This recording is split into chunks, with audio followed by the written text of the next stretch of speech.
On me dit dans une lettre qu'il doit y avoir de l'esprit dans le couple.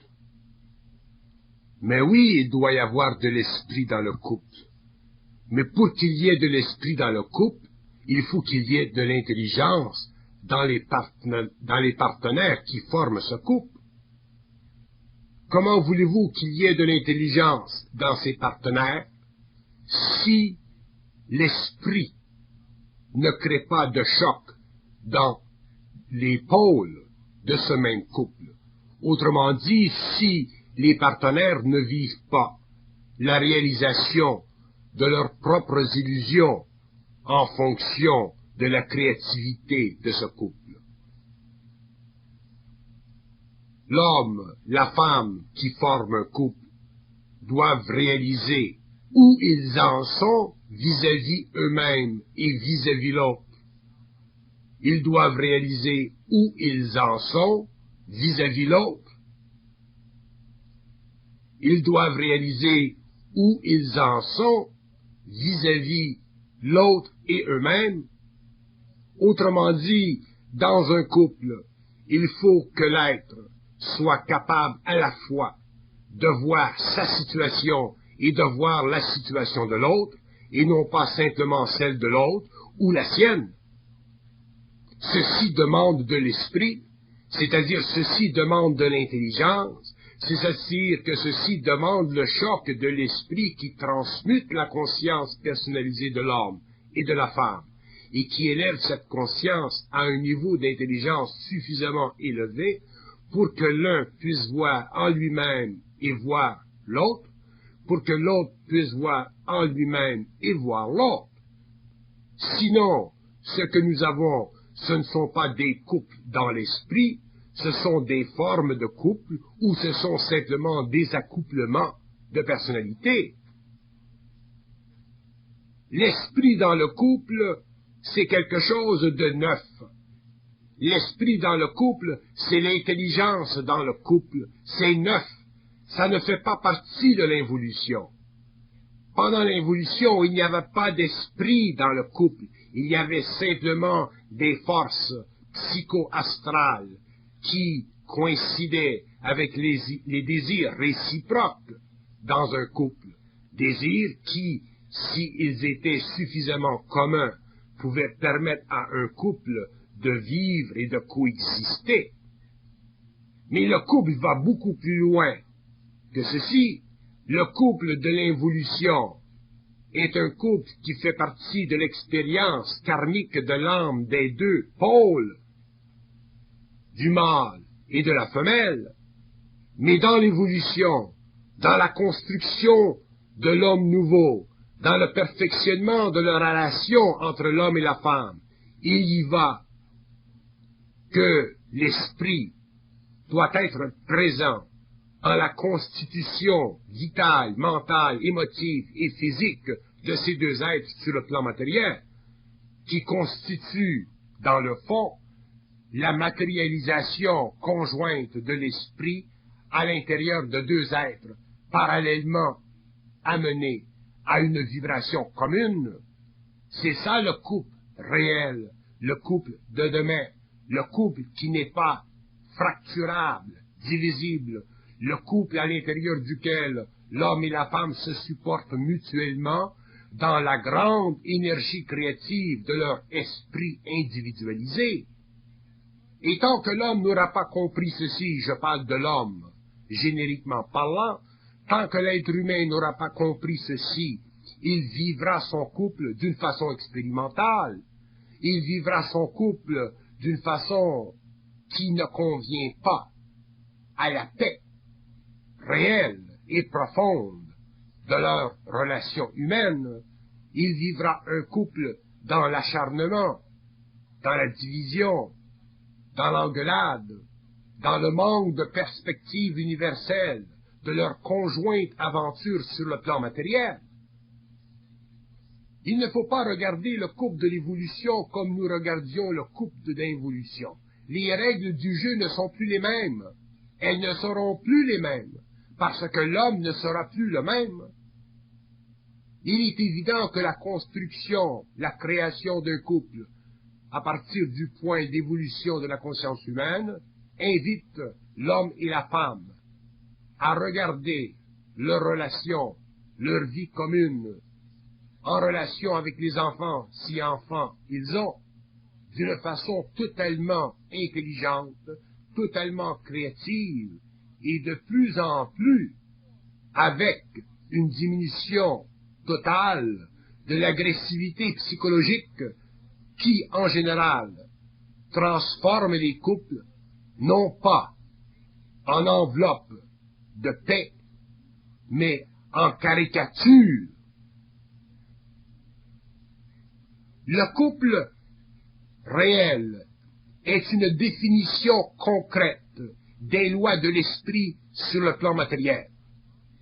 Le couple réel est une affirmation sur le plan matériel de la continuité de ce qui a existé sur notre planète pendant des millénaires. Le couple réel est une réaffirmation sur la Terre de la nécessité de l'homme et de la femme de vivre ensemble dans une conjointe aventure qui leur bénéficie mutuellement parce que justement ils sont mutuellement axés, coordonnés, fusionnés avec leur énergie créative. Le couple conscientisé de demain ne pourra pas vivre sa conscience de couple comme l'avait fait le couple de l'évolution.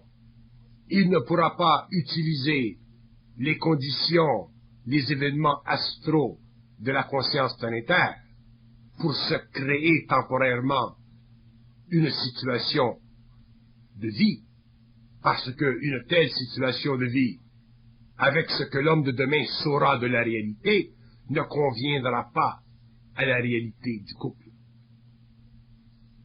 Un couple créatif, un couple qui vit d'une conscience supérieure, ne peut plus vivre d'une conscience inférieure dans sa relation humaine. Il est obligé de voir tout à partir de l'esprit, de l'intelligence créative de chaque partenaire. Il est obligé de se rendre compte que sur le plan matériel, vital, émotif et mental, il doit y avoir parfaite harmonisation des forces de vie supérieures qui coïncident et qui s'adaptent à la réalité humaine. Sinon, nous ne pourrons pas demain vivre de couple réel et nous souffrirons d'être seuls.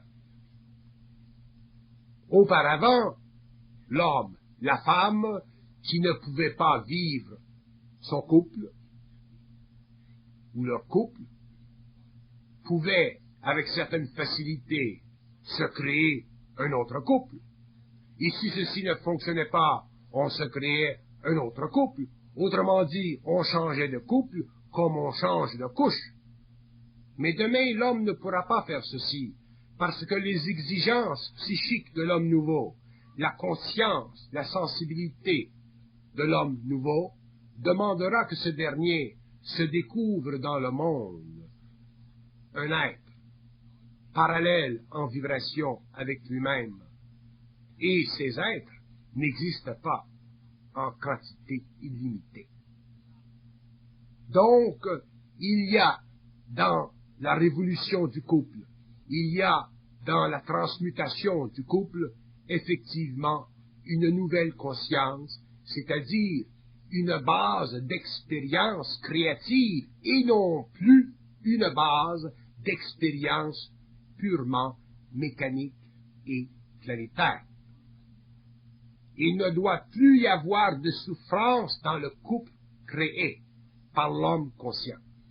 Il ne peut plus y avoir de souffrance dans le couple créé par l'homme et la femme conscientisés, parce que cette souffrance serait trop grande, cette souffrance serait trop aiguë, et le couple ne pourrait pas continuer à subir et à supporter les exigences d'une telle souffrance. Tandis que dans le couple inconscient, la souffrance inconsciente, souvent même leur servait à se raccommoder.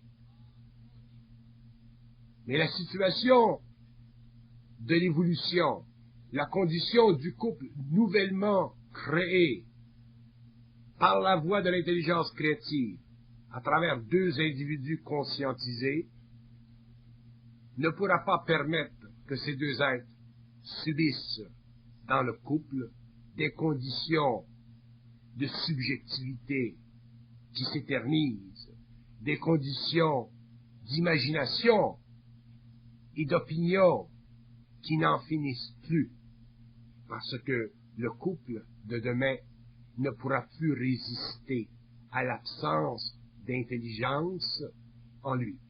Il sera obligé de se fragmenter afin de rendre libres ces individus qui ont besoin effectivement de s'oxygéner le cerveau à travers l'esprit qui deviendra pour eux leur seul propre et personnel point de référence. Ce n'est pas l'esprit qui divise les hommes et les femmes dans le couple. Ce sont les hommes et les femmes qui se séparent de l'esprit et qui se divisent. Ce n'est pas la puissance, la résonance, les chocs de l'esprit qui divisent les hommes et les femmes. C'est l'impuissance psychologique, émotive et mentale de ces derniers qui ne leur fait pas voir la possibilité de transcender leur humanité planétaire pour développer une humanité cosmique. C'est pourquoi il est si difficile pour l'homme de se créer un couple nouvellement renouvelé, nouvellement agrémenté, nouvellement ajusté à une condition de vie qui ne fait pas partie de l'antériorité, qui ne fait pas partie du passé de l'humanité, qui ne fait pas partie des anciennes conventions, mais qui fait partie de la nouvelle réalisation. On cherche souvent dans le couple, ou on dit souvent dans le couple, que l'homme et la femme doivent être sur la même longueur d'onde. Et on ne comprend pas ce que veut dire la même longueur d'onde dans la réalité de cette affirmation, bien qu'on puisse comprendre par projection ce que cela voudrait dire. Longueur d'onde, être sur la même longueur d'onde dans un couple, veut dire être réellement dans notre propre intelligence. L'esprit est universel. Donc, si l'homme est dans son intelligence et la femme est dans son intelligence, ils vivent tous les deux sur une même longueur d'onde, parce que l'esprit est la longueur d'onde universelle de l'homme. Mais si dans le couple, on ne réussit pas à découvrir cette longueur d'onde, il faut travailler à la découvrir. Si l'homme possède une longueur d'onde et la femme en possède une autre, il est grand temps que les deux s'assoient à la table, que les deux se regardent et que les deux se parlent. Mais ça va beaucoup plus loin que ça. Le problème de la longueur d'onde, ce n'est pas le problème de la présence ou de l'absence de la table.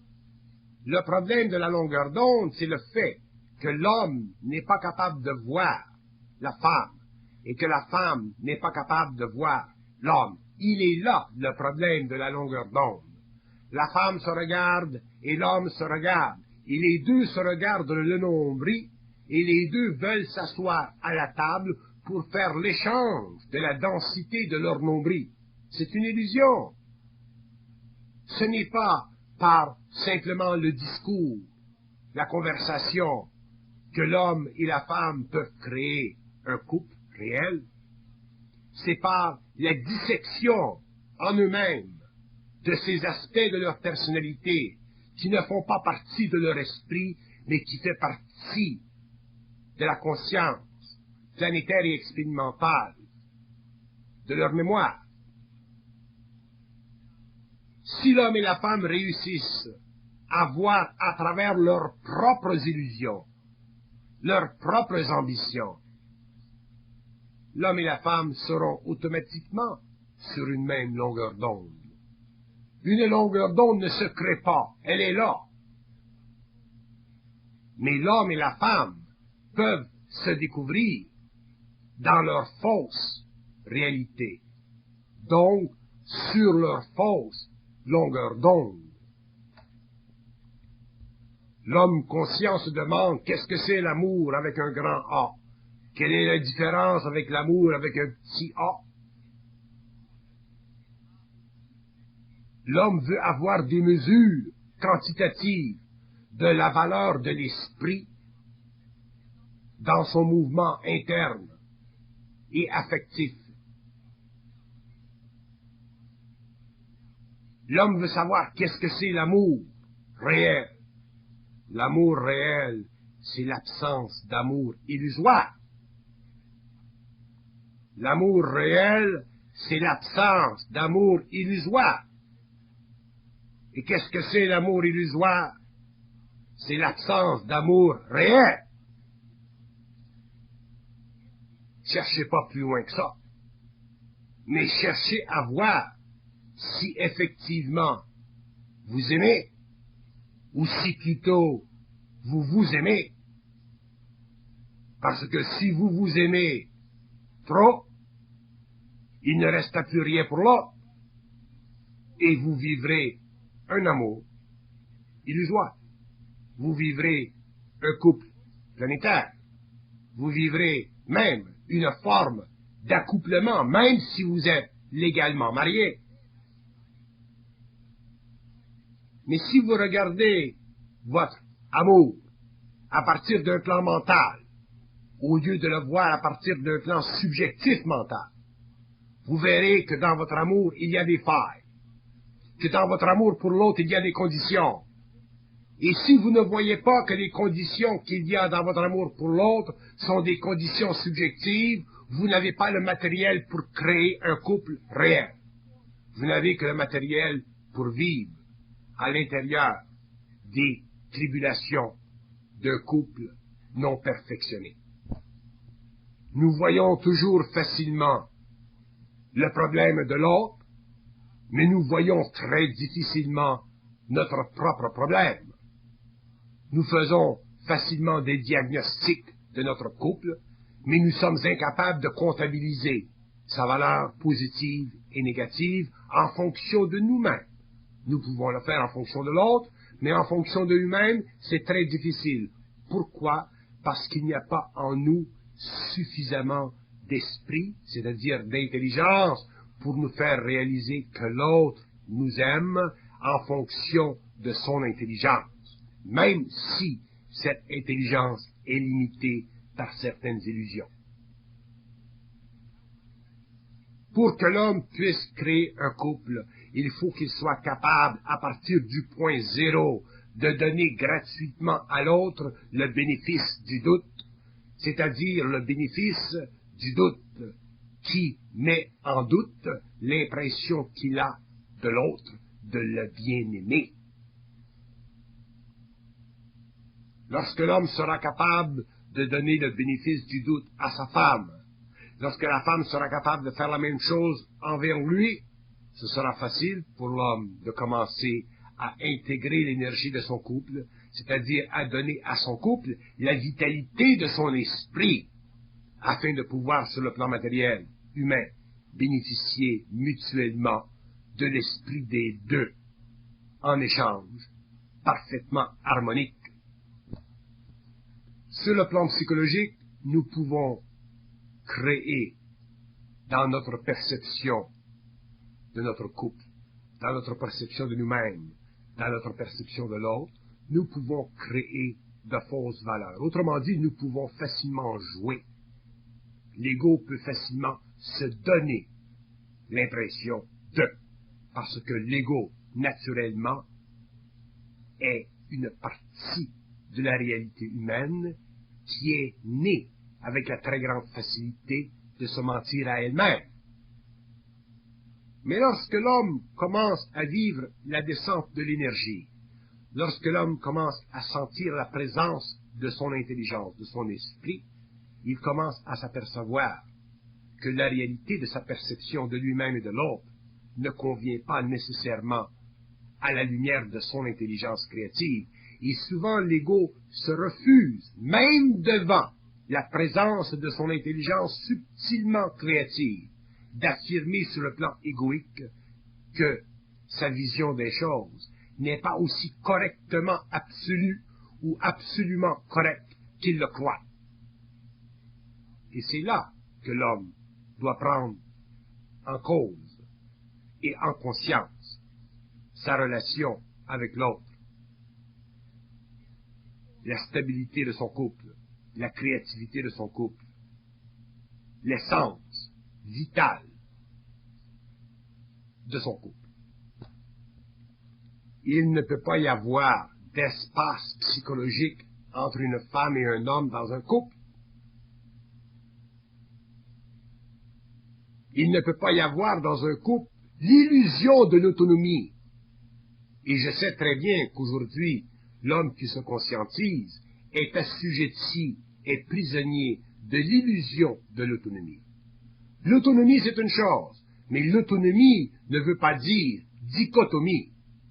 Autonomie veut dire être capable de vivre dans son couple d'une façon intelligente, créative, sans utiliser les subterfuges de l'émotion pour vider l'autre, pour vampiriser l'autre, pour se sécuriser adroitement en relation avec l'autre.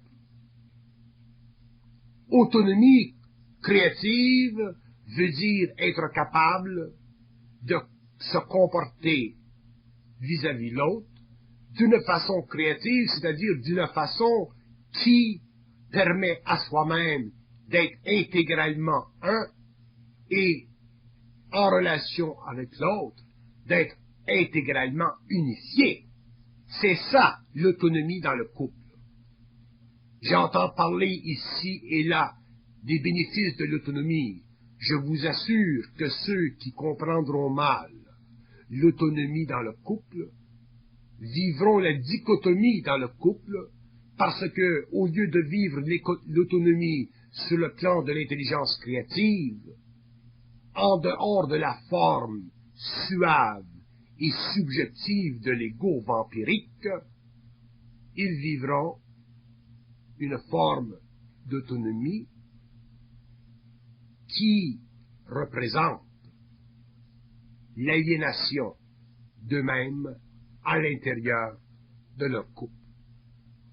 Autonomie veut dire et doit dire créativité intelligente dans un homme et dans une femme, à travers et en relation avec un principe universel de conscience, c'est-à-dire en relation avec une force mutuelle d'intelligence chez les deux, afin de cimenter, afin d'agrémenter et de donner à ce couple une condition de permanence, une condition de stabilité, où les deux êtres peuvent finalement faire ce qu'ils ont à faire d'une façon autonome, créative, mais aussi générative, de sorte que leurs actions à l'intérieur du couple enrichissent le couple au lieu de le diviser et de les séparer parce qu'ils vivent d'un bord et de l'autre dans leur autonomie subjective. Nous sommes à l'intérieur d'un couple facilement, ou nous pouvons facilement le devenir, des êtres de tendre vengeance. Il nous est facile, sans même nous en apercevoir, de nous venger à l'intérieur de notre couple. De nous venger pourquoi? Parce que nous sentons ou nous percevons mal l'autre. Et comme nous percevons mal l'autre, nous avons tendance à nous venger afin de corriger cette perception.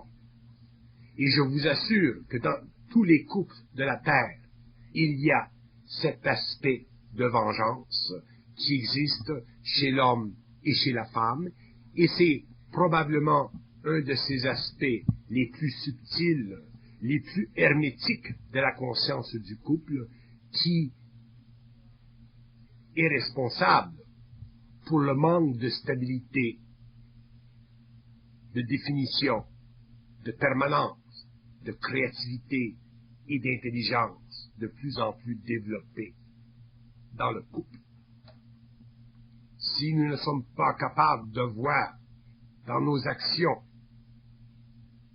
quelque part, lorsque nous vivons la dissension dans le couple, si nous ne sommes pas capables de voir la vengeance qui monte sa tête à travers des actions que nous commettons, nous sommes évidemment extrêmement aveugles de nous-mêmes. Si nous ne sommes pas capables de déceler la vengeance que nous vivons dans nos actions dans le couple, lorsqu'il y a dissension, nous ne comprenons pas les mécanismes occultes de la conscience humaine à travers nos personnalités qui définissent notre couple incomplet et qui nous forcent à vivre une vie de couple en fonction de nos aspects inférieurs aux yeux de notre intelligence créative. Et je puis facilement affirmer que dans la vie des couples de l'homme de la terre, au cours de l'expérience, au cours de l'échange, au cours de la relativité, dans l'expression, je puis affirmer que dans tous les couples de la terre, il y a quelque part la manifestation de la vengeance, c'est-à-dire de cette tendance chez l'un ou chez l'autre de créer une situation afin de corriger une perception, une mauvaise perception que nous avons nous-mêmes de l'autre. Et ceci est probablement une des plus grandes clés dans la construction du couple. Clé qui nous invite, en tant qu'hommes conscients, à réaliser le besoin de ne jamais manifester dans notre couple cet élément hargneux, subtil, douloureux et même puissant de la vengeance. Que la vengeance soit ouverte ou que la vengeance soit tacite, subtile, sournoise, souterraine. S'il y a vengeance, il y a fracture dans le couple. Et cette fracture devient de plus en plus grande.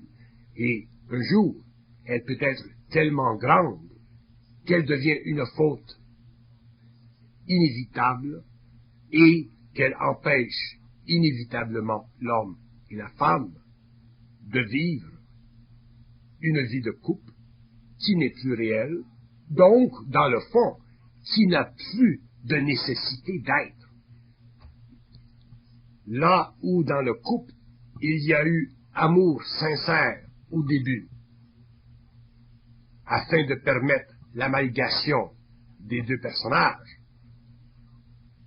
il peut y avoir demain, plus tard, résurrection, repolissage de cet amour, mais au-delà de la simple sincérité des jeunes années, au-delà de la simple sincérité.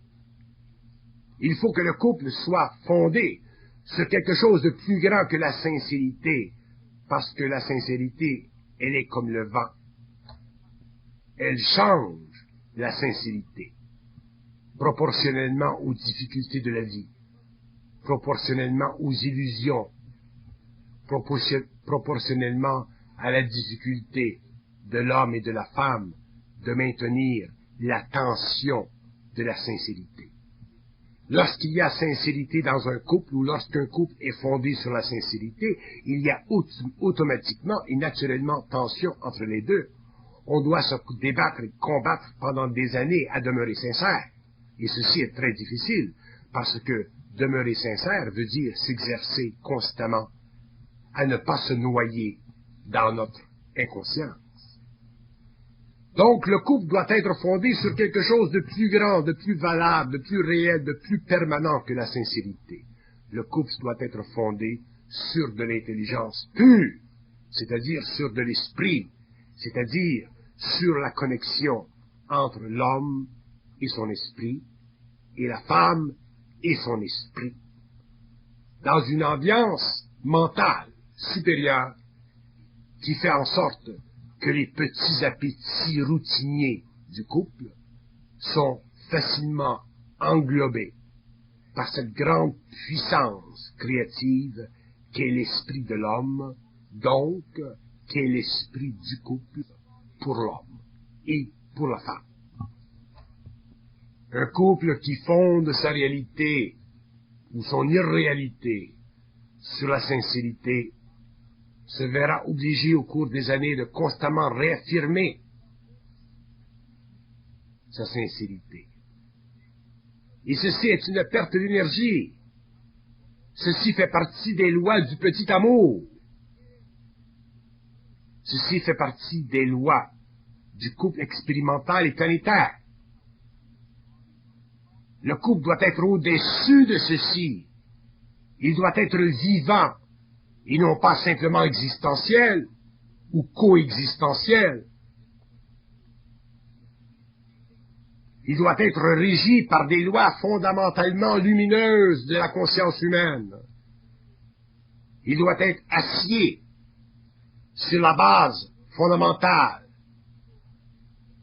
de la réunion de deux êtres pour le bénéfice d'échanges, de cohabitation, de coexistence pendant X nombre d'années, afin de pouvoir même perpétuer cette alliance dans un monde parallèle lorsque l'homme aura passé de la nécessité de la vie mortelle aux conditions futures de l'immortalité.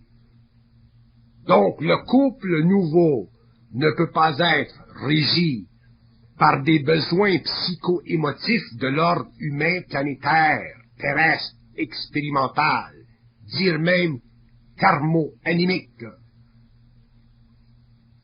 Le couple doit être régi par la force interne de l'homme et par la force interne de la femme, c'est-à-dire par l'intelligence de l'homme et de la femme.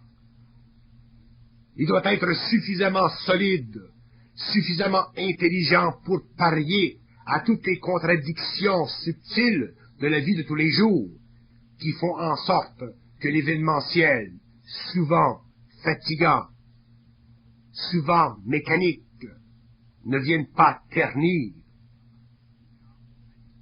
la beauté, la stabilité, la profondeur, l'esprit de cette réunion de deux êtres qui s'acheminent ensemble sur une planète en évolution.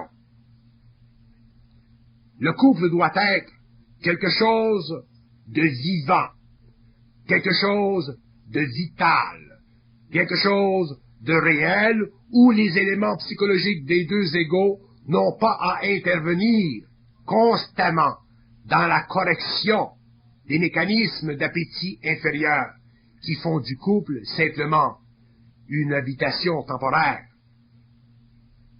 habitation impermanente, assujettie à tous les vents, à toutes les tempêtes, à tous les obstacles. Le couple doit être monolithique. Il doit être fait de deux pièces différentes, mais fondées dans une même conscience et élevées dans un même esprit, afin de donner à l'homme, à la femme, une permanence de vie en commun, permanence de vie qui n'a plus de prix, parce que vivre à deux, c'est effectivement beaucoup plus intéressant que de vivre seul. Mais si l'homme ne comprend pas l'illusion de l'autonomie, s'il ne comprend pas la fausse autonomie, s'il ne passe pas de l'autonomie subjective, psychologique, émotive, faussement mentale, à l'autonomie créative, c'est-à-dire cette forme d'autonomie qui permet à ces deux partenaires de construire ensemble, selon leur propre talent, avec leur propre capacité, leur propre vision, une maison à deux, l'homme nouveau, l'homme sensible, supramental de demain, se verra obligé de réaliser que la construction d'un couple n'est pas facile parce qu'elle nécessite l'abolition chez soi-même des illusions pernicieuses de notre psychologie offensive. Nous sommes trop offensifs dans nos couples. Nous offensons l'autre. L'autre nous offense. Nous sommes offensés. Donc nous vivons l'offuscation. Et ce cercle vicieux continue et continue pendant des années. Et nous perdons de l'énergie. Et au lieu de construire et de créer nos couples, nous travaillons constamment à ravitailler nos ressources afin de donner à notre couple une semblante permanence. Nous passons notre temps à le rapiécer, à le recoudre, à le repatcher. C'est une perte de temps, c'est une perte d'énergie. Ça fait partie de l'illusion du couple, donc ça fait partie de l'illusion des partenaires du couple, donc c'est une manifestation qu'il y a dans le couple un manque grave d'intelligence créative, et ceci fait partie de la souffrance du couple, de la souffrance des partenaires. Et tant que les hommes n'auront pas pris en main leur propre énergie, tant que les hommes n'auront pas pris en main leurs propres illusions, tant qu'ils continueront à convoiter à l'intérieur de leur psychisme des formes qui ne sont pas réelles, pour se donner l'impression d'être supérieurement intelligent, pour se donner l'impression d'être supérieurement avancé, pour se donner l'impression d'être supérieur à l'autre, ils ne vivront pas la vie du couple créé, cosmique, le couple de l'avenir, le couple réel, le couple qui ne se détruit pas et qui s'engendre et qui continuera à s'engendrer au-delà des portes de la mortalité. Un couple réel, c'est un état d'esprit, ce n'est pas une attitude de relation. Un couple réel, c'est un état d'esprit à deux, ce n'est pas une attitude relationnelle, ce n'est pas une attitude relative. Il n'y a pas de relativité dans un couple réel. Il n'y a que de l'unité, mais de l'unité fondée sur de l'intelligence réelle et non pas fondée sur des principes psycho-émotifs, voulant que nous soyons un lorsqu'en fait nous sommes deux dans notre coin. Un couple réel doit se créer et il ne peut se créer que lorsque nous réalisons, à travers le passage de l'énergie qui travaille sur nos corps subtils, qui déplace dans nos émotions, dans notre mental, beaucoup d'air. Un couple réel est un couple qui prend conscience du fait que l'énergie devient pour nous un effet signalant de nos illusions. Et si nous ne sommes pas capables de voir nos illusions lorsque l'énergie descend et fait vibrer nos cordes, comment voulez-vous que nous puissions créer un couple réel? Ce n'est pas parce que l'homme nouveau saura beaucoup de choses qu'il sera à l'abri des illusions de sa personnalité. Et je répète, ce n'est pas parce que l'homme nouveau saura beaucoup de choses, qu'il aura beaucoup de connaissances, qu'il sera à l'abri de sa personnalité. L'homme nouveau doit prendre avantage de ce qu'il sait pour corroborer, pour prouver à lui-même l'illusion de ce qu'il savait. Donc, il doit prendre avantage de ce qu'il réalise pour pouvoir créer son couple. C'est avec ce matériel qu'il créera son couple. C'est à partir de zéro qu'il créera son couple. Ce n'est pas à partir de quelque chose. Le quelque chose fait partie de l'ancienneté. Le quelque chose qu'il possède fait partie des anciennes habitudes, des anciennes attitudes, des anciens contrats, des anciens convénients, des anciens besoins émotifs, subjectifs. tandis que le couple réel doit être créé à partir de zéro, c'est-à-dire à partir de l'esprit. Tant que l'homme ne pourra pas définir son couple, c'est-à-dire le réaliser, 360 degrés. Autrement dit, tant que l'homme n'aura pas la certitude de son couple, et je dis bien certitude, lorsque je dis certitude, je dis certitude, l'homme ne vivra pas un couple réel, il vivra un couple expérimental. Tant que l'homme n'aura pas fait descendre dans son couple l'énergie de son intelligence, et qu'il n'aura pas utilisé cette énergie pour la conservation à tout prix de son couple, il vivra un couple assujetti à des conditions expérimentales où il sera obligé de recouvrer l'énergie de certaines actions qui auront servi à lui faire voir certaines illusions dans la relation entre son énergie colorée et sa capacité en tant qu'ego de vivre cette énergie sans coloration. Tant que l'homme n'aura pas la certitude d'être en plein contrôle de l'énergie qui forme son couple, tant qu'il n'aura pas la certitude d'être capable de garder et de maintenir au-delà de l'accident son couple, ce dernier ne sera pas un couple réel, il sera toujours un couple qui puisse être utilisé pour le perfectionnement de sa conscience. Tant que l'homme ne sera pas capable de savoir son couple, il sera obligé de vivre sur le plan de la conscience psychologique ce même couple.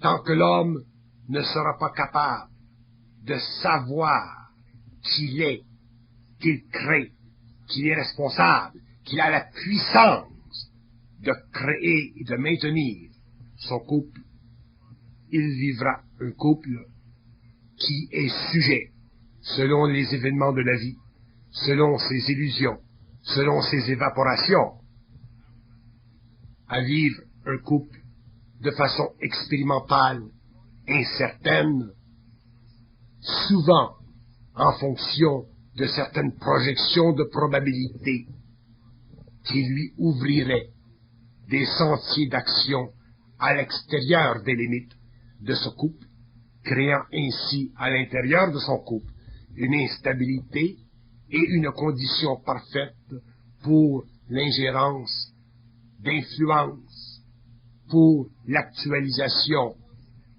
de certains éléments événementiels capables de créer dans son couple assujetti une déformation de l'esprit de ce même couple.